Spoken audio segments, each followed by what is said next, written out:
नमस्कार।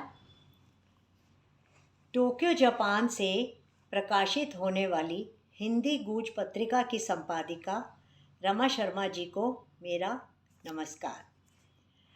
रमा शर्मा जी, आपने जो हमें अपनी कला को निखारने के लिए मंच दिया है, उसके लिए हम आपका दिल से आभार व्यक्त करते हैं।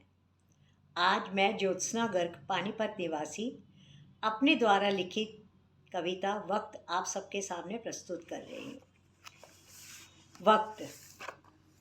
एक शाम मैं तन्हा किसी चिंतन में थी। सहसा किसी ने मेरे घर का द्वार खटखटाया। जैसे मैंने द्वार खोला, किसी अजनबी को सामने देखकर पूछा, कौन हो तुम? उसने कहा, मैं वक्त हूँ।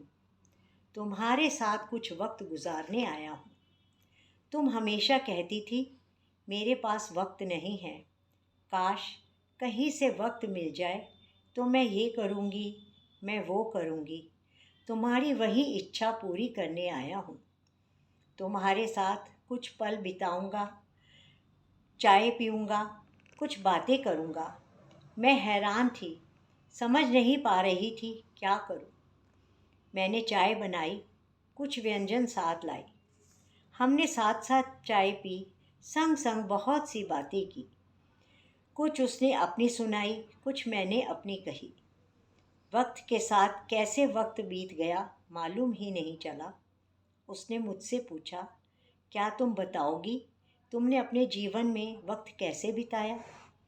मैं जानना चाहता हूँ, देखना चाहता हूँ, कुछ समझना चाहता हूँ।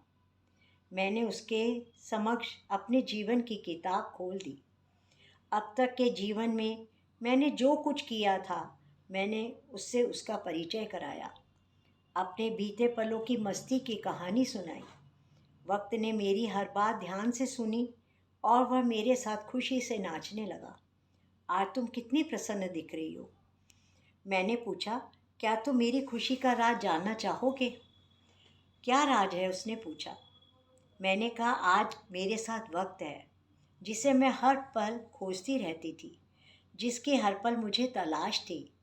आज तुम मेरे साथ हो, इसलिए खुशी से नाच रही हूँ। वक्त ने कहा, मैं तो हमेशा से ही तुम्हारे साथ था, तुम्हारे पास था, तभी तो तुम आज इतनी खुश हो, क्योंकि तुमने अपने जीवन का हर पल वक्त के साथ बिताया है और उसका सदुपयोग किया है।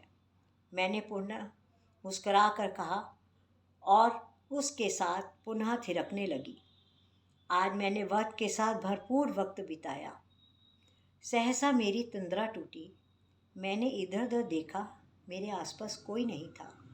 पास में था तो मेरा सुकून और जीवन में बिताए व्यक्ति की मधुर स्मृतियाँ। धन्यवाद।